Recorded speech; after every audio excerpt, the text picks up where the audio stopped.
Hi Danielle, it's so Hello. lovely to see you. We would love to know a little bit more about how and when you started Under the Rowan Trees. Oh, yes. It's actually coming up, it'll be 10 years next April since the very first Under the Rowan Trees Facebook page was created, which is a bit scarily long time. I originally created the page so I could share things I was making for myself. It was when I was teaching myself to crochet and knit and embroider, and I didn't want to just share my pictures on my regular Facebook feed. That was the time when Facebook was full of actual humans and not sort of click me posts. And so I created a separate Facebook page, and then people started asking if I was selling my products. So that's how it became a business rather than just look at my pictures. So that's 9.5 years ago.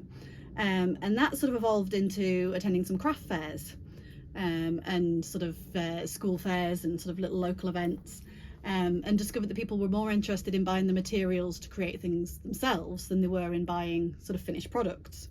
Especially, it was much more sort of financially realistic for people, rather than paying for the time it took me to crochet a lace scarf or whatever. So we started with sort of cross-stitch kits, which we still sell on the website now, and sort of make your own Christmas decorations and that sort of thing.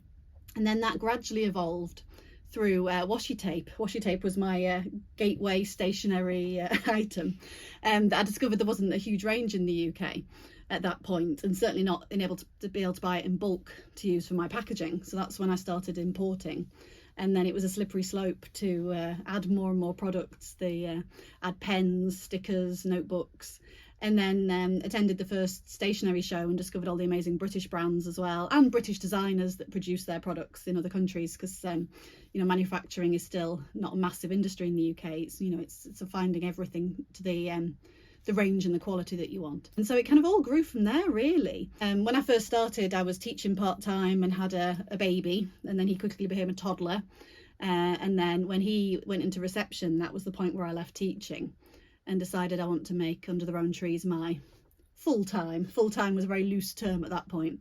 It was more fill part of the day and then do all the other stuff around it.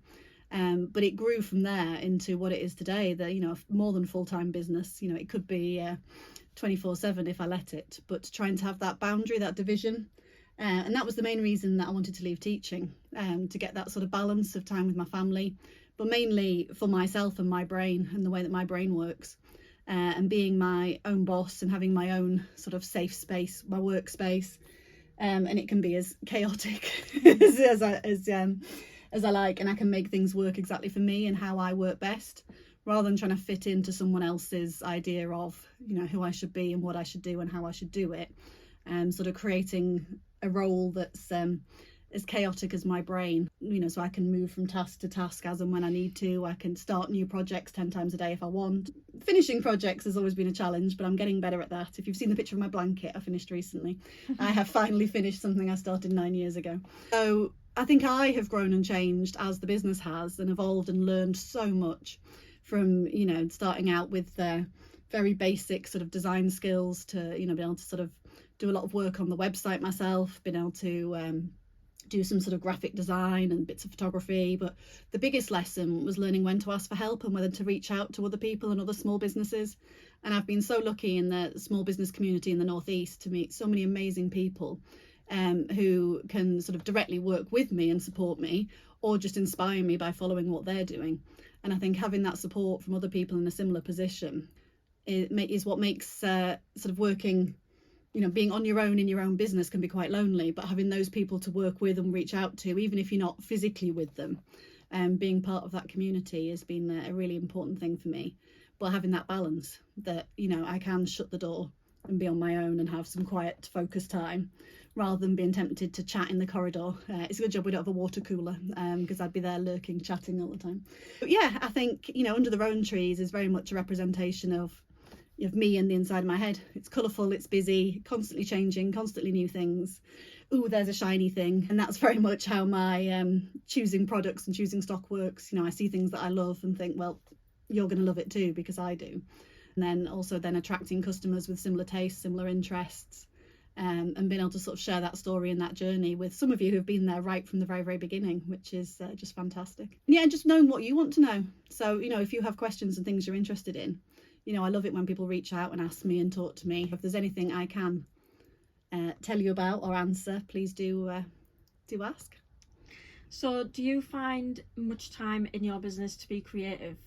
Because it is quite a creative business, but I can imagine the admin and tasks take over.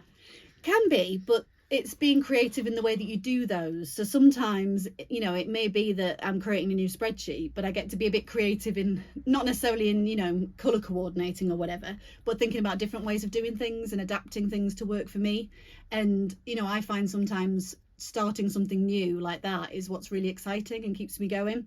So it may be finding a new way of categorizing products, sorting out the navigation for the website, which isn't creative in the sort of artistic sense, but it is in the, you know, it keeps my brain happy. Those lots of little wins constantly of having little tasks that I can tick things off. So it works well for that. But I do enjoy getting into choosing the themes and colour matching and looking at what products work well together, that sort of thing. So that sort of creativity is there. And finding the right shaped box for weird and wonderful orders is that's the sort of creativity that I've decided I don't really like. Samantha's the queen of boxes and bags, but getting better. So, you know, the spatial awareness side of that is a bit of a challenge. But you know, there's so many different aspects when you are in a very small business and you're leaping from being the accounts to being the marketing to being the, you know, picking, packing, warehouse team. The only one that I'm not very good at is the getting the hoover out and the duster. Yeah, so there's the creativity in terms of that range of tasks and activities is definitely there, definitely part of my everyday. And when it comes to stationery, was that something that you've loved your whole life? I think a bit like a lot of my customers, I'm much better at hoarding it than I am at using it all. But I really like a tactile pen, you know, as something that I can, you know, fiddle with and have in my hand. And something, you know, the favourites are all things that sort of they're brightly coloured. They've got bits that twist and click and, you know, so my sort of reliable bits and pieces that I have right where I can reach them. And, you know, it is something that is seems a bit weird, but almost like a comfort thing, a fidget thing, having your favourite pen. You know, I don't understand people who don't care and will just pick up anything to write with. I think, you know, especially as it never works when you do that.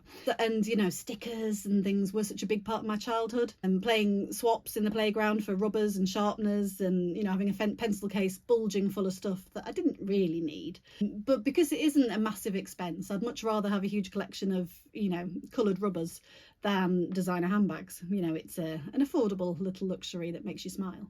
And it's the sort of thing that also you can invest in, you know, lovely quality pen that, you know, especially something refillable and reusable that you can have for life.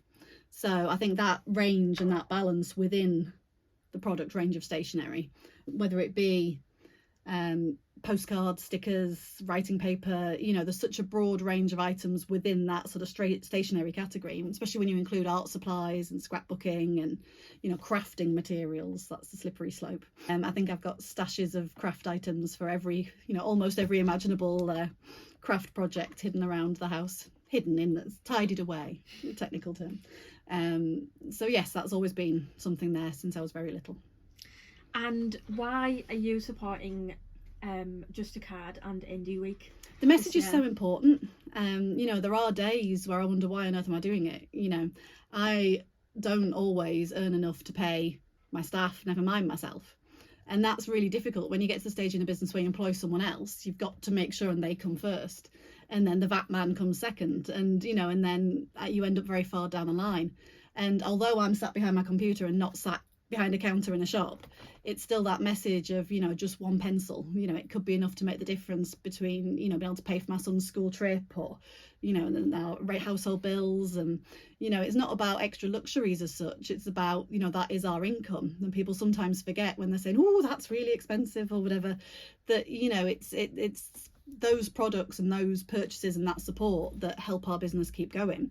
You know, we don't get a salary whatever, you know, we've got to sell the items in order to have that. And that the support, it can be just that really little regular purchase, you know, just a card, just a pen, or if you can't even afford that, liking, commenting on a post, sharing something, telling your neighbour, you know, or buying a gift voucher for somebody else. If it's not your thing that you're interested in, you can still support someone's business, you know, without spending your own money necessarily on it. There are so many ways, and there's so many other amazing small businesses that I love to buy from and to support, and some that I know I can't afford to buy from, but I still love what they do, and I still read their emails, follow their social media, enjoy their message. But then when I, you know, if I can afford to treat myself to something, I know what I want and who I want to buy it from, or I can try and spot it, you know, special offers or whatever. But again, that's a big thing as a small business. We can't afford to do huge sales. We can't afford to do, you know, flash deals, slashed half price, because we just don't have those margins. And, you know, and we still need to eat. You know, we don't have endless bank reserves or huge overdrafts that we can, you know, go into. But I do try and have everything as fairly priced, and, you know, passing on offers from our suppliers whenever we can, so that we're not, you know, having huge margins on things that were on special offer. We're passing those deals on to our customers. So waiting for sale day is, you know, is not a great thing for a small business, but we do try and pass those on. So when that is an opportunity, I love to, you know, that gives me the opportunity to support other small businesses I might not normally be able to buy from.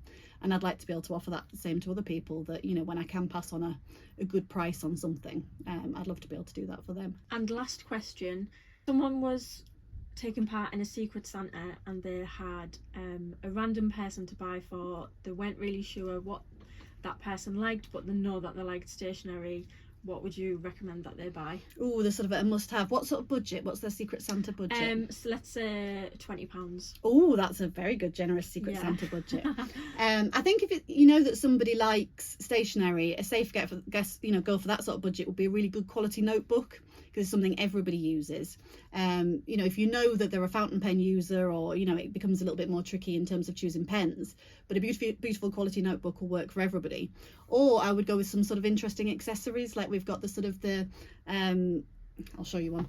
Things like the sort of the storagey type ideas that are a little bit different. So these are sort of elasticated and fit on. We've got ones for putting your phone in, for putting your glasses in, or tucking your pens and things in. That's something a little bit different. You know, I think we have such a range of colours and products that there is something that would suit every personality, but we also have plenty of things that are sort of nicely in the middle, that if you don't feel brave enough, you don't know that person well enough, that are a sort of a safe choice. So we're always happy if you know, if you not sure and want some advice and want to reach out and say, I'd like a gift for £20, I know they like red, you know, we're happy to help.